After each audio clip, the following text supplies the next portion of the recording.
I made these shirts, I did a little research, and I kind of came up with a technique that I think is super easy and anybody can do. It's kind of a hybrid between silk screening and stencil. So what you will need is an embroidery hoop. You will need assorted paintbrushes, including some stencil brushes. You will need a pair of scissors, a pencil. You will need a non-water soluble glue. I use Mod Podge. I think it works the best. You will need some textile paint or ink. Today I'm using just a brand that I got at the craft store, but you can use, there's so many different brands that you can use, and you can experiment with different types. You will need some fabric, and what I have used is I bought this sheer panel curtain. I think I got it at Target, and it was like $5, and I've used it for various projects already. And so what you want to do is you want to cut out a piece of that fabric, and that leaves about 1 inch around your embroidery hoop so you can get it in there nice and snugly. You're going to need whatever you're going to be stenciling on or silk screening on. Today I'm going to do a onesie. You can also do t-shirts. And then you're going to need your subject. I have a little craft book here, and I've kind of picked out a few different ones. Most of these I got off the internet. Some of them I drew. Some of them are photos that I saved in a monochromatic black and white. Those are a little more tricky when it comes to painting and doing the resist. But I have several different ones. I have a ballerina, which I'm going to do today. I have a flower. I have a Marilyn Monroe picture. And I have a palm tree. Now I'm going to get started, and I am going to do the ballerina. So the first thing you want to do is you want to take your embroidery hoop,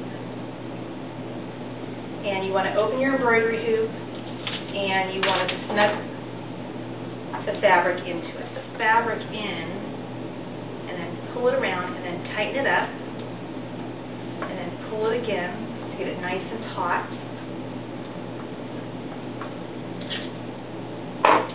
Give it one last tightening, one last little pull.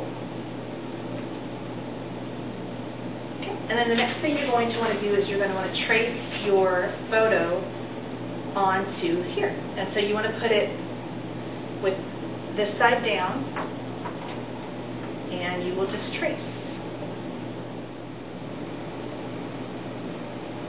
Okay. I've traced around the ballerina. I don't know if you can see it in the camera, but I have her traced in there. And the next step is going to be to paint on the Mod Podge.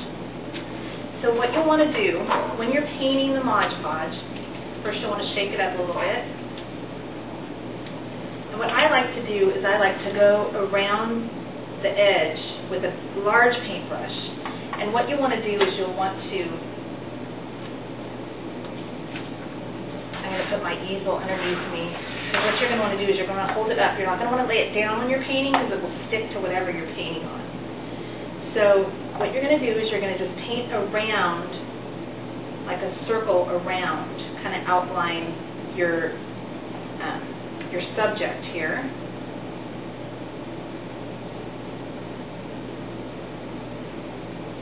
So I'll go ahead and outline around the subject.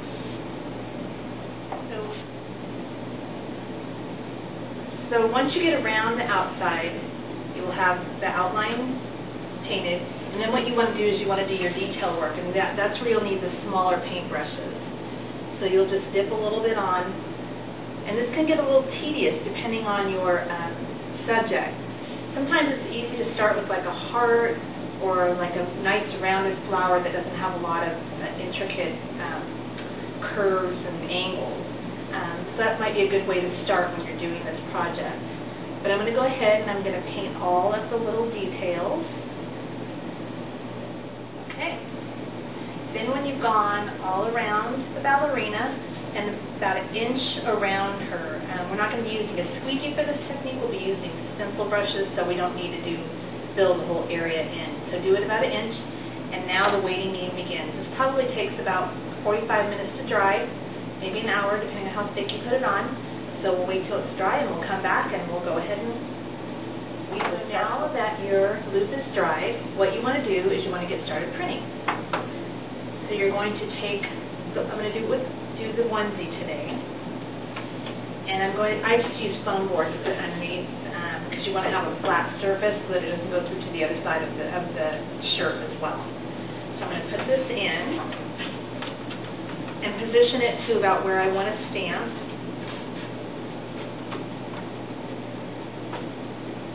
And then you want to go ahead and you want to lay your stencil down, and you want to make sure that it's centered. And I usually use the embroidery hoop as a guide. You can measure it with a ruler or just kind of play it, just kind of eyeball it, see where you want to put it. And the next thing you're going to do is get your paint. I'm using pink paint today. Figured ballerina pink. Put a little paint here. I'm going to use my big stencil brush just because it's all one color.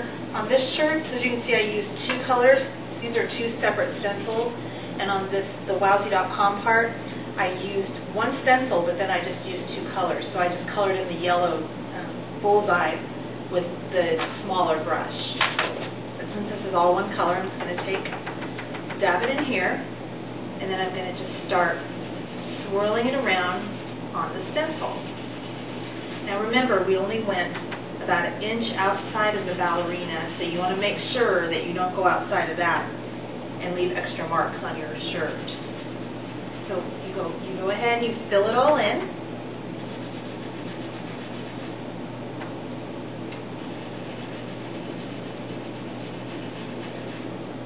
And then what you want to do is you want to reload a little bit of paint or ink, whichever you're using. And then I'm going to go over it one more time. Make sure it's really covered well.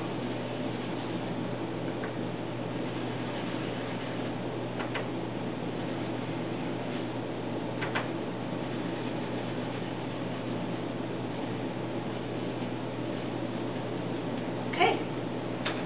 And then what you do is, I'll show you, you lift the stencil off, and there you have your ballerina on your onesie. Now let this dry about 4 hours before it's worn.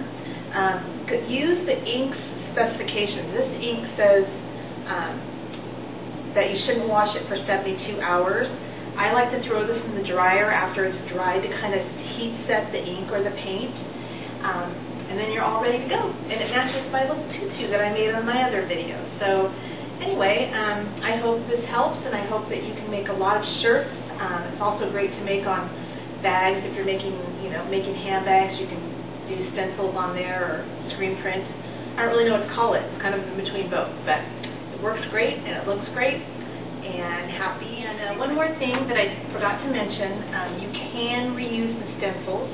As soon as I was done making that onesie, I went ahead and made another little girl's t-shirt. What you want to do, though, as soon as you're done with the stencil, is you want to make sure that you rinse it out since the paint doesn't dry and clog the screen. So rinse it out, and you can use it over and over again. The stencil will just, keep on making shirts. So have fun, and happy stenciling.